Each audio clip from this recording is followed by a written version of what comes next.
Hello guys, I am Haris. Welcome to simple info. நம்ம இந்த வீடியோவில் இன்றைக்கி நம்ம என்ன பார்க்கணும்னா கடல் ஆமையை பற்றி இன்ட்ரெஸ்டிங்கான 10 ஃபேக்ட்ஸை பற்றி தான் பார்க்க போகிறோம். இந்த வீடியோ ரொம்ப இன்ட்ரெஸ்டிங்காக இருக்கும். ஸ்கிப் பண்ணாமல் கடைசி வரைக்கும் பாருங்கள்.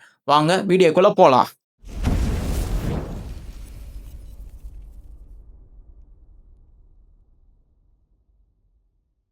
Fact number 1. இந்த ஆமைங்கெல்லாம் டைனோசர் காலத்துலேருந்து இந்த பூமியில் இருக்குது. இது 200 மில்லியன் ஆஃப் இயர்ஸாக பூமியில் உயிர் வாழ்ந்துக்கிட்டு இருக்கு. இந்த பூமியில் இயற்கை பேரழிவு நடந்தாலும் தப்பிச்சு வந்த சில உயிரினத்தில் ஒன்று இந்த ஆமையும் தான்.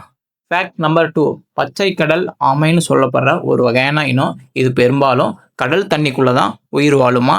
இது ஒரு தாவர உணின்னு சொல்கிறாங்க. இது பெரும்பாலும் கடலுக்குள்ளே இருக்க கடல் பாசியையும் தாவரத்தையும் தான் ஒன்று வளருமா. இந்த உணவு பழக்கத்தினாலேயே இதோட ஓடு பச்சை நிறத்தில் காணப்படும்னு சொல்கிறாங்க. Fact number 3. இந்த ஆமைங்கெல்லாம் வழக்கமாக ஒரு கூட்டில் 100லேருந்து 125 முட்டை வரைக்குமே இடுமா.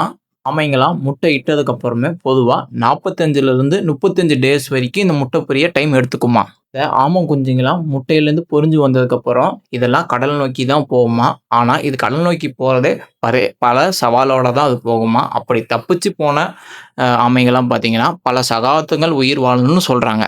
Fact number 4. இந்த ஆமைங்க பார்த்தீங்கன்னா பொதுவாக 366 இனங்கள் காணப்படுதுன்னு சொல்கிறாங்க.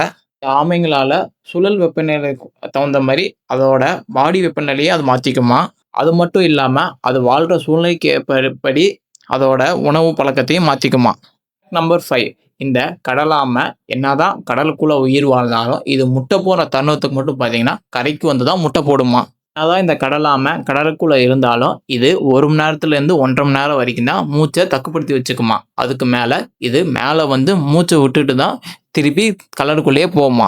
Fact number 6. பேராமைன்னு சொல்லப்படுற கடல் ஆமைகள் பெரிய சைஸில் வளரும். அது எந்த அளவுக்கு பெரிய சைஸாக வளரும்னா 200 சென்டிமீட்டர் நீளமும் 90 கிராம் வெயிட் வரைக்கும் வளரும்னு சொல்கிறாங்க.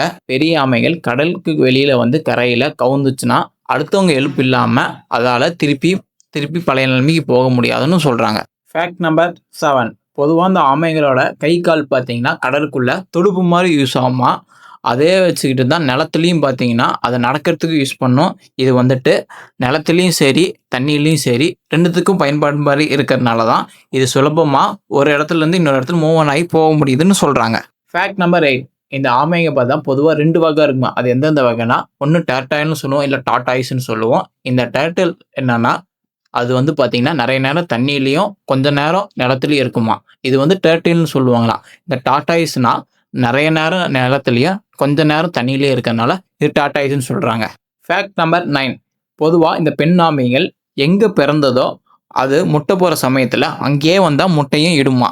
அது ஏன்னு இப்போ இருக்கிற சயின்டிஸ்டால கூட கண்டுபிடிக்க முடியலன்னு சொல்கிறாங்க. கடந்து வரப்ப இதுக்கு இடையில எவ்வளவோ கஷ்டங்கள் வந்தாலும் கடல் கடந்து இது 2000 கிலோமீட்டர் கூட கடந்து அது எங்கே பிறந்ததோ அதே இடத்துல முட்டை இட்டுட்டு போகுமா. Fact number 10. பொதுவாக அந்த ஆமை ஓடு பார்த்தீங்கன்னா 67 எலும்புகளால் ஆனப்பட்டதான். அதனால தான் அந்த ஓடு அவ்வளோ கடினமாகவும் இருக்கான். ஆமை பார்த்தீங்கன்னா பொதுவாகவே தனியாக இருக்கிறதா அது விருப்பப்படுமா. எப்பவுமே தனக்கு தானே உதவி அப்படின்னு ஒரு எண்ணத்திலே இருந்துமா. அதனால தான் தனிமையாக அதிகமாக விரும்புதாமா. ஆமைகள் ரொம்ப கூட்டமாக இருந்தால் அது ஒரு அதிசயமாக தான் எல்லாருமே பார்ப்பாங்களாமா. ஆமைங்கனால பல நேரம் மூச்சு விடாமே இருக்க முடியுமா. அதனால தான் அது நீண்ட ஆயுளோட இருக்குதுன்னு சொல்கிறாங்க. இந்த ஆமைங்களுக்கு ஏதாவது பிரச்சனைன்னு தெரிஞ்சிருச்சுன்னா அது அதோட ஓட்டுக்குள்ளே போய் ஒழிஞ்சுக்குமா. அது அப்படி போகும்போது அதோட லங்ஸில் இருக்க எல்லா ஆக்சிஜனும் வெளியே விட்டுட்டு தான் போகும்.